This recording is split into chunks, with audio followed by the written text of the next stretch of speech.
Hey everyone, it's Melanie of Art Studio 320. Good morning. It's Monday and time for a new project.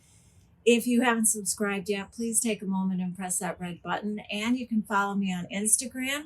The link will be in the description box below, along with all of the links to all the materials that I use today. 2 end tables are on the menu this week, and I will be painting the bottom of the tables and sanding the tops and staining them with one of my custom stains. On the bottom, I will be painting with Fusion mineral paint all in one, and that's about it. I've thought maybe about putting a stencil on the top, so we'll see how that goes.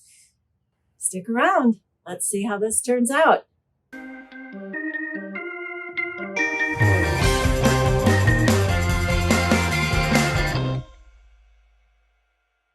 First things first, simple green is what I'm using today to clean off my table, especially in those little grooves where a lot of dirt has collected. I noticed one of the legs, I already tightened it. Oh, here's another one.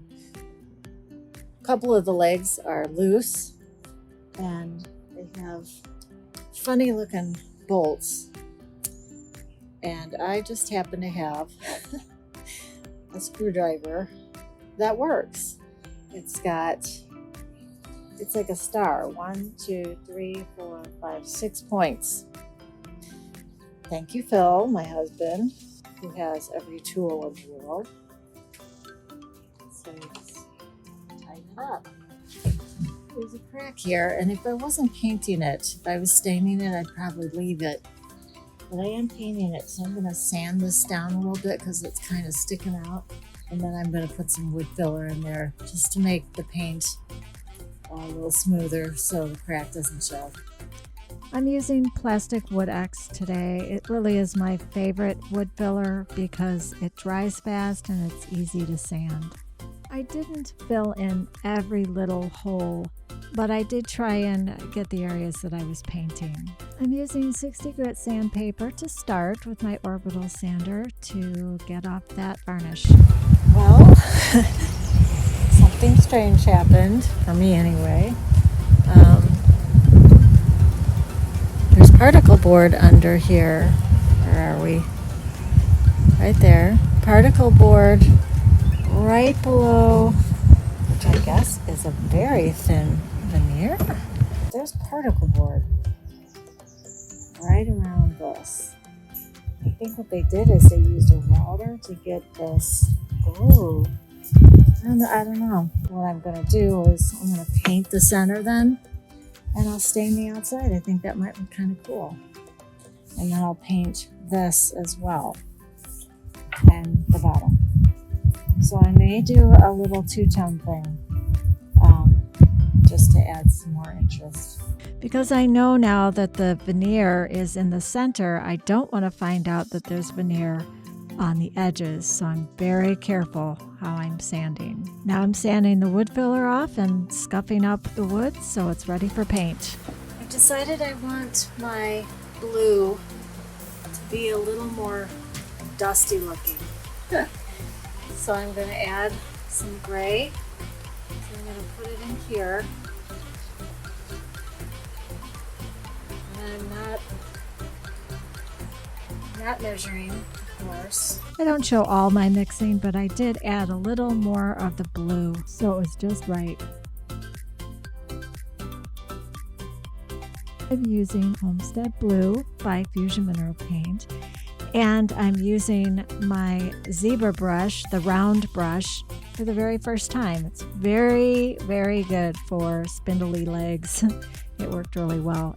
The paint appears to look a little bit green when it's wet, but once it dried, it was the most beautiful color blue, and it was perfect for this project. I'm using painter's tape to tape off the top of the table because I'm going to be painting the center, but then I'm going to be staining the outer edge, but I'm going to be painting the very edge of the table. And the center is going to be painted the color Goddess by Fusion.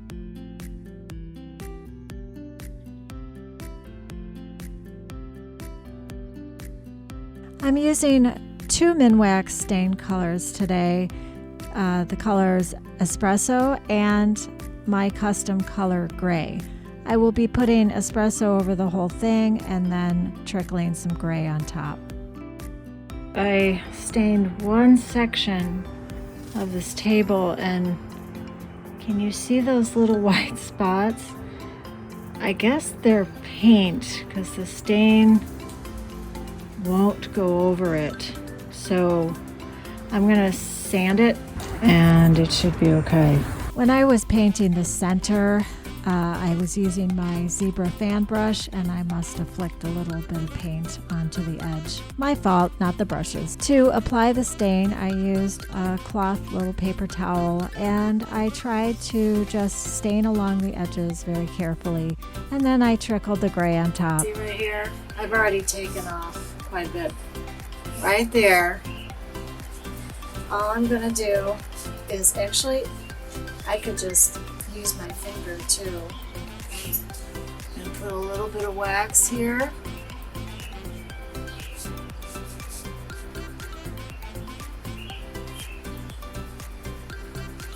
And then take a clean cloth and it comes right off.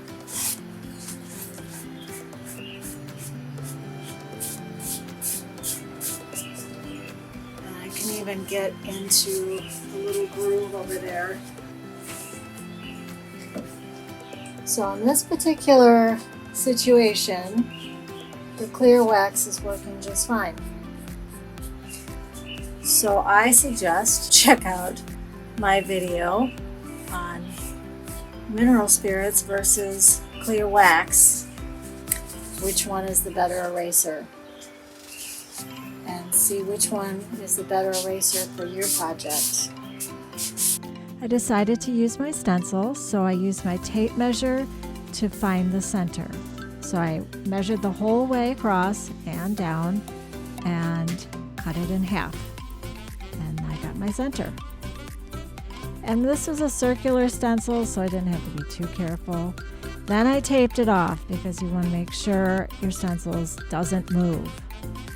Now I'm using a roller, and I wanted to make sure it was tacky because I didn't want too much paint getting on my stencil and underneath and seeping. But you notice that I keep going over it because I thought there were some white spots, but what it was the stencil edge. Even though I know I can just repaint it. Hopefully the tape didn't take the paint off. Okay, was that? Oh, shoot. I did see. Oh, rats. Rats. All right, so it didn't work the first time. So I dabbed off the wet paint, painted over it, and then I took a stencil brush and I dabbed the color that was on the table, which is Goddess, to create a seal. And then I painted with the Homestead blue on top of that over the stencil, and voila, it worked. I'm using Best Dang Wax by Dixie Belle. It's black, and I wanted to just really make the blue look really rich, and it worked. I am nearing the end of the project, which means I'm down to putting the top coat on, and this time I will be using Dixie Belle's Gator Hide. Dixie Belle's Gator Hide is one of the toughest top coats out there, and since these two end tables belong to my son's roommate, which means my son will be using them too, and there's 3 of the boys that live there. Yeah. Do I need to say more? Gator Hide is definitely the right choice. Now, I had originally, without thinking, put wax, clear wax, on the center, on the painted area of the tables. I wasn't thinking. So what I did is I took mineral spirits and erased it off. because mineral spirits you can do that with. You can use that to take off wax that you don't want, because I can't put the gator hide over an oil-based wax. Now, if it was the Dixie Belle's Best Dang Wax, which I used on the rest of the table, but I didn't have a clear Best Dang Wax on the top. So I can't put the gator hide on with that wax, but I could if it were the Best Dang Wax. That's what it's called. I just don't say the Best Dang Wax. Anyway,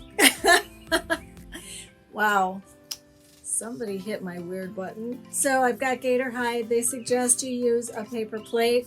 I've got my rubber glove and I've got a sponge. Now, Dixie Belle sells an applicator sponge and you can purchase that on their website. I am not a spokesperson, so whatever. I'm using this. I'm ready to go. So let's do this. I want to protect that top, boys, so you can use this table for a long time. And they deserve it because they're good guys. The Dixie Belle Gator Hide is a water-based top coat. I just want to clear that up. I forgot to tell you that. And the stain I was using was oil-based, so I had to let that stain dry for at least 48 hours. So you just want to keep that in mind. You don't want to put anything water-based over oil-based unless you let it dry a long time. My best advice, read the label. Well, it's time to put the hardware on, and that means the project is finished. Well, friends, that's all I have for you this week. I hope you enjoyed this video. If you liked it, please give me the thumbs up and leave a comment below. If you have a question, I'd love to answer it, or if you just want to leave a nice comment. Thanks for being here. See you next time.